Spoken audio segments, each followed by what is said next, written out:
Local programming on KRWG Public Media made possible in part by viewers like you. Thank you. This is KRWG Public Media, TV, radio, online, news that matters. Now, across the Mesilla Valley and the borderland, the stories that shape our community. From the KRWG Broadcast Center at New Mexico State University, this is Newsmakers. Hello and welcome to Newsmakers. I'm Anthony Moreno. Today on the program, we get a preview of this year's Las Cruces International Film Festival, which features many independent films and special events with Hollywood stars Ron Perlman and Eric Roberts. The festival will take place April 3rd through 7th at Allen Theater Cineport 10 with special events around the city of Las Cruces. Joining us today is an NMSU professor and filmmaker and executive director of the Las Cruces International Film Festival, Ross Marks. Ross, thanks for joining us. Thank you for having me. It's great to be here. It's been pretty exciting to see the film festival develop over the years. Can you kind of share with us a little bit about the early days of the film festival and just how much it's grown? Sure, yeah, it's really has been rewarding and exciting to see the growth. It started as the White Sands International Film Festival, so 15 years ago. And I was asked to take over to White Sands. I ran the White Sands Film Festival for a few years, and then decided I didn't like the direction it was going, and then reinvented the Las Cruces International Film Festival at New Mexico State University, where it's now a student-run event. And we probably had 2,000 people 9 years ago. Last year we had 10,000. This year we're expecting 12,000.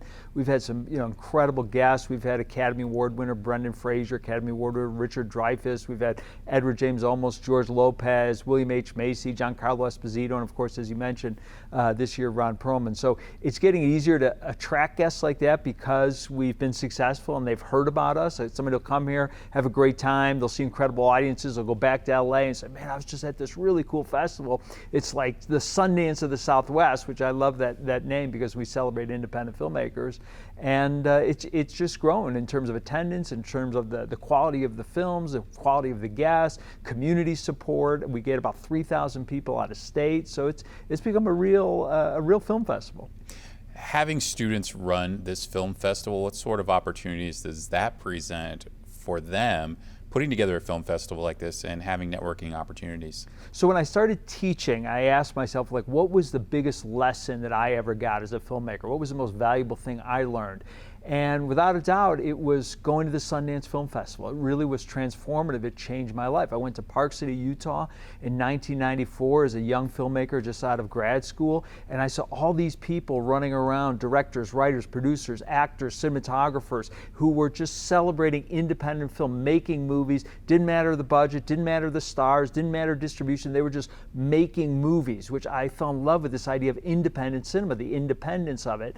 And so I went back and I made a movie, and the next year it got in a movie called Homage and won an award at Sundance, and went again with another movie I did called The Twilight of the Gold. So I've been to Sundance several times now as a filmmaker and as a film fan. It just changed my life. So I thought, how do I teach that to my students? I can't do a field trip to Park City every year. It's too expensive. Why don't I try and bring Sundance to Las Cruces for my students? And that was the genesis of this. I thought, why not start our own film festival and let them work on it, let them program it, let them do the marketing, let them do all the interaction with filmmakers, and let them have that firsthand real-world experience of an independent film festival. And that was the idea behind it, and it's really taken off. This film festival also offers an opportunity for local filmmakers in the area to showcase their work. Can you kind of share with us some success stories, perhaps, of how films have been discovered? Absolutely. It's really important to us that we grow the film industry in southern New Mexico with the film festival. We kind of view ourselves as the mouthpiece. We shout out, hey, southern New Mexico is this great place for film. We have a whole local shorts block that we program with 14 to 15 independent short films. We also, anytime there's a good local film, we always make sure to program it. This year's opening night film, Little Brother, was made by two CMI alum, Keegan Carnes and Sheridan O'Donnell, two Las Crucens. So we're excited about that. There's a lot of really good, the Long Road of Tao was a film that was made with CMI at NMSU in Las Cruces. So anytime there's a good Las Cruces, southern New Mexico, or even New Mexico film for that matter, we're sure to program it. About how many films does the festival get every year? We get over 1,000 submissions. This year we had over 1,000 submissions, which is the most we've ever had, and we program about 100. Well, is this pretty much a year-long effort to really make this happen? Absolutely. So the festival's April 3rd to the 7th. On April 8th, we start working for 2025. But in the fall, I teach a class on the film festival where the students program the festival, and in the spring, the class runs the festival. So it really, we have tremendous community support. We have a great advisory committee with people that help us, but it's really, we put it on the students' shoulders and let them put this thing, march it up the hill. There's also a 48-hour film festival challenge in this. Can you tell us about that? Yeah, first of all, it's the largest 48-hour film contest in the Southwest, bigger than anything in Arizona, bigger than anything in Texas, Nevada, Colorado. So we're really proud of that. We get about 50 to 60 entries every year. And the teams come out and we give them a genre, we give them a line of dialogue they have to use, we give them a prop, and then in 48 hours they have to write, shoot, and edit a film, and then we screen those on the Saturday of the festival. It's always a big attendance. People love to watch those. And then we announce the winners at the award ceremony that night. The film festival always honors folks who have dedicated, their career to film, the film industry. Can you share with us who's getting some honors this year? Sure. So our big award is always the Outstanding Achievement Entertainment Award. And like I said, we've had Danny Trejo, we've had Sybil Shepherd, Richard Dreyfuss, Brendan Fraser, Edward James Olmos, George Lopez, Giancarlo Esposito, William H. Macy, and this year's guest Outstanding Achievement Award winner is Ron Perlman. And Ron's got an incredible career. He's had about a 50-year career. It shows like Sons of Anarchy, won a Golden Globe for Beauty and the Beast. Everyone, of course, knows him for his iconic role in Hellboy. But Ron is a working class character actor. He takes roles that a lot of actors don't take. And so for that reason, we wanted to honor him and celebrate him.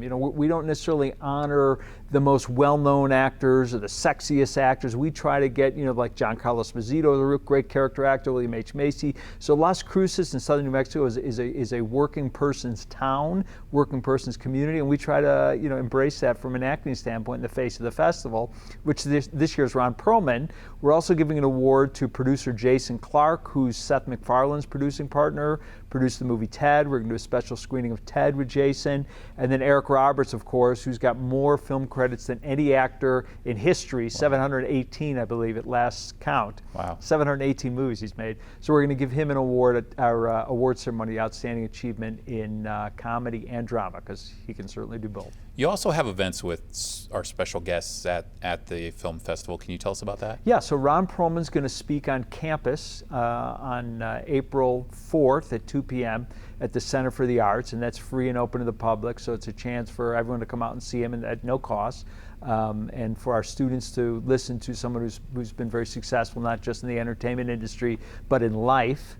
Eric Roberts is going to speak Saturday the 6th, 2 p.m. at the Rio Grande Theater, and he wants to do a workshop on how to create a career in the entertainment industry, how to maintain it, how to market yourself, how to behave on set, how to network, and if anyone knows how to do it, it's him. So those are two things that I think people should certainly attend, and then we're going to have workshops and panels throughout the day on Thursday the 4th and on Friday the 5th. You have had the opportunity to work with Mr. Roberts. Can you share with us a little bit about that? I just did a Christmas movie called The Santa Sis, where Eric Roberts plays Santa. Proud of the fact that we had KRWG in there as playing the media and several of your reporters and cameramen, which was great. And Eric was amazing. He was delightful. I was a little worried that somebody, I've done 10 films. He's done 700. So I thought, wow, he's going to, kind of look at me as a neophyte, as somebody that doesn't have a lot of experience. He's going to question my decisions, but it's really the opposite. Say, hey, Eric, can you try this? He said, you got it, boss. What do you need, boss? Okay, boss. He was just, and I understand why he works so much. If somebody isn't pleasant and work hard, they don't get hired. So I should have figured out, the guy's done 700 credits, people like working with him. One thing I find really interesting with this film festival is that you honor a community member throughout in the film festival. Can you share with us a little bit about that community award? Sure. So we have an award that we give out at the award ceremony called the Hometown Hero. And Las Cruces is the greatest community I've ever lived in my life. It's the greatest town. They've been so supportive of not just me and my family. Going back to 1966, my late father-in-law, Mark Medoff, who really started all this for all of us. He got me involved in the film festival. He got me involved as a filmmaker, and he's really, created the film community, the arts in Las Cruces in so many ways. So to thank the community, we wanted to identify somebody each year to represent the community. This year it's Wanda Bowman, the owner of Ashley Furniture. She's been a long supporter of not just the film festival, but the community in general and the arts, and she's done so much. So, we want to say as the film festival, thank you for all you do for Las Cruces, and Wanda is this year's recipient of the Hometown Hero Award. Very exciting. Can you share with us a little bit about how you feel this event contributes to the growth of the film industry in our part of New Mexico? Sure. So the film festival, like I said, we view as the mouthpiece for film in southern New Mexico. We bring in 60 to 70 filmmakers every year. When those filmmakers come in, we show them that Las Cruces is a great place to make a movie. And I'm really proud of the fact that we've had nearly a dozen filmmakers who have come in for the film festival, screened their films, fallen in love with Las Cruces, they come back and make a movie.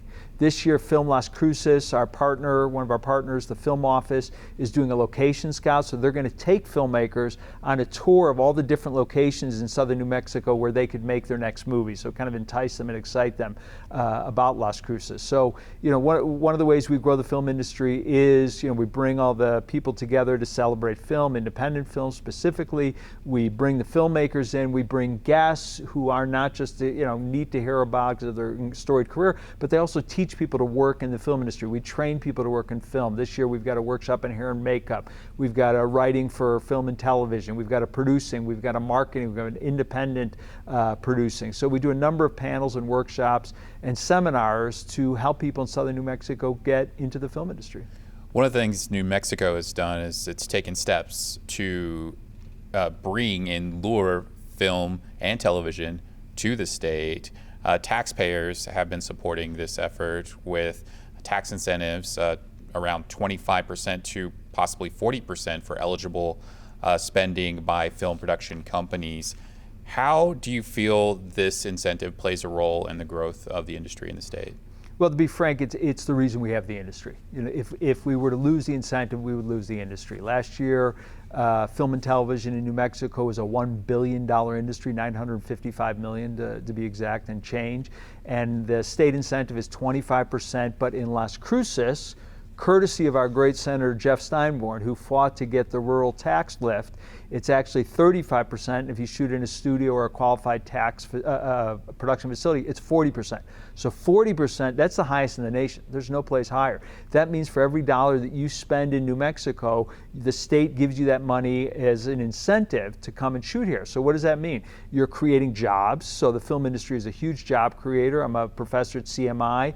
Our students graduate. Every one of them that wants to work finds work because there's a demand for New Mexico workers in the film industry. It drives direct spending. So when film comes to town, they buy lumber, they buy props, they spend money in hotels and restaurants. So a lot of money is spent. So the reason, the incentive, I believe, is it's like 7 to 1. So for every dollar that the incentive gives back to the film, that film gives $7 of direct spend to New Mexico. So it's a really a great return and a great investment. And for a state like New Mexico, which doesn't have a ton of industry, or a ton of people. Or a ton of people, right, exactly. Like right now in Tier C, Emma Stone is shooting a movie with a number of other actors. So that's a big deal. She just won the Academy Award a couple of weeks ago, and now she's in southern New Mexico making a movie. And that's it's all because of the tax incentive.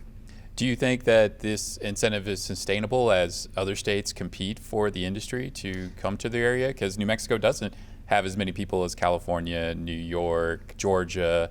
So do you think this is something that can be sustainable for the state? Yeah, it's not just sustainable, it's growing. The incentive and the direct spend is grown year after year after year to record levels. And big companies like Netflix, NBC Universal are investing not just millions, billions of dollars in infrastructure, building studios, building stages. We're getting ready to build a couple of stages here in Las Cruces. So I know like Arizona, our neighbor there to the west, is getting ready to launch their incentive, but we're about 15, 20 years ahead of them. We've already got the stage, we've already got the equipment, we've already got the workforce. So I think we've got such a big jump on people that are getting into it now that it's not just sustainable, but I think it'll continue to grow. There's a lot of excitement in Las Cruces about the film industry and the future of the film industry with the investments that have been made for New Mexico State University and Doña Ana Community College and with the CMI program at the university. Can you share with us a little bit about the things that are happening within the department? Sure. First of all, our program is just exploding. Sadly, we actually have an application process because we can't serve all the students that want to become majors at CMI, so we have to turn some students away, and we'd like to try to change that and service. We've got the premier film program in the state by leaps and bounds. Our students, when they graduate, they work because they're trained and they're experienced, and we give them real-world experience, on-set experience, learning by doing experience. There's some, DACC's got the CMT program. They've got a new building going up at Arrowhead. There's going to be a soundstage joining them at Arrowhead. Hopefully CMI will have a building at Arrowhead, so we'll have this whole creative campus, which will be an explosion of film and television and all the ancillary disciplines that follow. Well, it's certainly very exciting. Where do you see filmmaking and the future of film and television in our region being in, say, a decade? We're getting a very good reputation for independent filmmakers. That's primarily what we're seeing in southern New Mexico is independent film. We're not seeing Netflix, we're not seeing Universal. Those are going to Albuquerque. So the independent films, In the Summers was an independent film, was made a year ago, shot entirely in Las Cruces, just won the Sundance Grand Jury Prize and the Best Director Award. So, that tells you the type of quality of independent films we're getting. So I think we're going to become one of the premier destination for independent film is going to be Las Cruces in southern New Mexico. There were some folks that spoke out in this year's Academy Awards about supporting independent films and the many film projects that are being proposed. Where do you see the future of independent films being in say, that time? Well, there's some great distributors for independent film, particularly A24. A24, has figured it out on how to not just make good films, but also attract an audience. Because at the end of the day, you're trying to speak to an audience. If you're trying to recoup your investment at least, or make money so you can invest it in the next independent film. And I think somebody at the Academy Awards said for every $200 million Marvel movie, you could make 10, 20 million independent films, or $5 million films, which I'd like to see more of. But independent film, Christopher Nolan started as an independent filmmaker, right? Greta Gerwig started as an independent, we all start as storytellers, as independent filmmakers. And then as we get a little bit bigger, we get into the studio system, and that's, there's rewards, but there's also some challenges working within the studios, and that kind of money. But I think we're going to see better films. We're going to see filmmakers stay true to their independent roots. You and I were talking earlier, the Coen brothers are making a movie here in New Mexico. They're independent filmmakers. So you tell me a filmmaker that you like and whose work you admire, and I can trace their roots back to independent filmmaking. Okay, we just have about 30 seconds left, but what are you the most excited about with this film festival this year? I'm most excited about, I've spent a good bit of time now with Ron Perlman, and he is every bit as edgy and cranky in person as he is on the roles he plays. So I'm really interested to see how he deals with thousands of people asking for pictures and autographs. So I'm fascinated by that interaction to see how he handles it. Well, that should be a fascinating discussion held here on campus with Ron Perlman. Yeah, it'll be great. Ross Marks is Executive Director of the Las Cruces International Film Festival. Ross, thanks for joining us. Thank you for having me.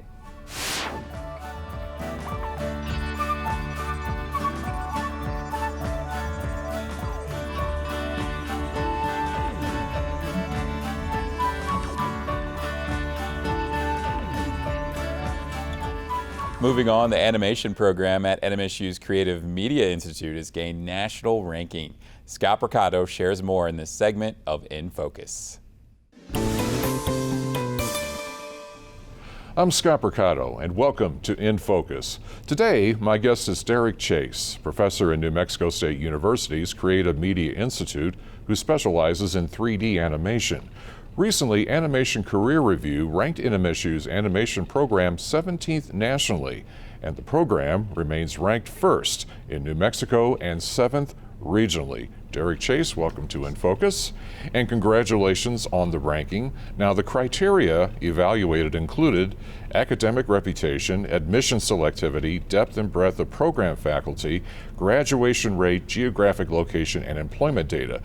But what do you feel are the things that make the animation department here so highly regarded over the past several years? Yeah, thanks. I think that we offer a very competitive program at a budget-friendly rate, and I think that it's accessible. It's a public school. We have very creative students. We have a very creative faculty, and all of our assignments are really built in a way that we want to show off the students' individual creativity while also teaching them the industry standard techniques and processes. Well, what are some of the courses in animation that your students learn throughout the program? Now, you teach 3D. 2D is also taught here. What are some other courses? So we try to get all of our students taking the same core fundamental courses. So we focus on performance, we focus on the art, and we focus on the storytelling. So all animation students, regardless of wanting to go a 2D or 3D pathway, will focus on the story. So they take screenwriting, they'll take writing for animation, they'll take a history class.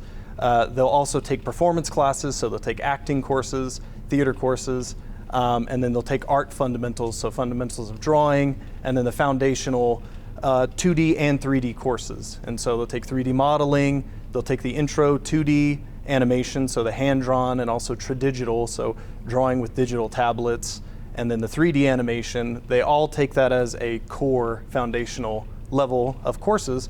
And then once they get closer to their junior year, we start to branch them out specifically into their area of focus. So 2D animation starts to work more exclusively in hand-drawn animation, 2D rigging, and motion graphics. And then our 3D students start to kind of branch towards 3D animation, 3D modeling, 3D rigging, and even the visual effects component. And then at the very end, all students take a capstone course for their roadmap emphasis. So 2D students will take a 2D capstone course where they make a short film, and the same is true for 3D with a 3D film in the capstone course. Well, you began your teaching career here at NMSU in 2011? Yes, correct. How has the animation department evolved and grown since you started here? Yeah, fairly substantially. Whenever I first joined the faculty, there were 3 primary animation faculty. I became the 4th. And since then, we're up to, I believe it's 6 now, and we've been able to add some very talented instructors to our faculty, especially at that core level and teaching the foundations of drawing and that sort of thing. But it's allowed us opportunities to teach classes that we previously could not. We were able to add the rigging courses, for instance. We've been able to push the visual effects a lot more, and I think that it allows our classes to be a lot more engaging and specialized and offer a more robust program for the students. Well, as far as you personally, what were some of your animation influences? As far as favorite movies or anything like movies, that? Movies, animators? You know, I really loved Nightmare Before Christmas, Tim Burton, that sort of stuff. I also really like the Leica films. That's the Paranorman and Coraline, and I like that stop motion, quirky, kind of funky look. Some of the stuff coming out now, Spider-Verse. I think Spider-Verse is a really interesting, fun film. I like the stylized, but you know, and it's true of CMI, we are story-centric. So anything that has a good story. I also love live action. I love the stuff shot here, Breaking Bad, Better Call Saul, all those kind of shows. Well, in the industry today, the animation industry, do you see them leaning towards certain areas, CGI, 2D, 3D, or is there opportunities for everyone upon, say, for graduate students here? You know, a couple of years ago, I might have said that it leaned one way more than another one, but especially nowadays, I would say that there's a lot of opportunities for both 2D, 3D animation, there's visual effects, there's a lot of media-related interest, and so 2D, especially with the web access, there's shows that are coming out exclusively web developed and for TV. Motion graphics continues to be a very prominent field for our animators to go into, both 2D and 3D. So I wouldn't necessarily think that it's one way more the other. I think it's an opportunity for any animator, whatever their interest is. What other kind of fields do graduates or can graduates get into besides specifically animation? Yeah, it's a great question. I was very pleasantly surprised to hear from our graduates and see where they branch out and what fields they all go into, because we train our students primarily for entertainment industry, so the big studio gig working on movies and TVs and video games, and we've had students work in those fields. But there's also students that will work in things like the labs. So they'll work at Sandia Labs and Los Alamos National Labs doing simulations and those sorts of things. So military, we had a student who worked for the Secret Service. She would do VR scans of the space, and then they would do training based in that area. So Secret Service is an area. We have some local graduates that are working in the medical field as well. So they work for Electronic Caregiver here in town, and they do a virtual avatar for healthcare. And so there's a lot of different fields. Graphics as well. The sports industry, we had someone work for the Yes Network up in New York. So they do the motion graphics for, the Yankees and different sports teams and all that. So there's a lot of different areas. I tend to say anyone that needs some level of media, some sort of graphic or some sort of animated anything, there's a place for the animators. Well, we have about a little over a minute left. Tell me what does the future hold for the animation department here? Yeah, I think that we continue to want to grow. We continue to want to be competitive. Areas that I would really like to branch into would be more visual effects. We have classes that touch on visual effects, and we have a visual effects specific for 2D and 3D. We have 2D compositing and effects for 2D, and then the visual effects for the 3D. I would like to see more emphasis of that and maybe more cross collaboration with our film with visual effects. Also potentially the game industry. There's a lot of blurring of the lines between software that's used in the game industry and what's happening with the movie industry. And so I'd like to see a little more branching into that virtual production level. All right, Derek Chase, animation professor in New Mexico State University's Creative Media Institute. Thank you for joining us today for In Focus. Yeah, thank you so much for having me. We want to thank you for joining us for this week's episode of Newsmakers. I'm Anthony Moreno. Remember, you can always keep up with the latest news anytime at krwg.org.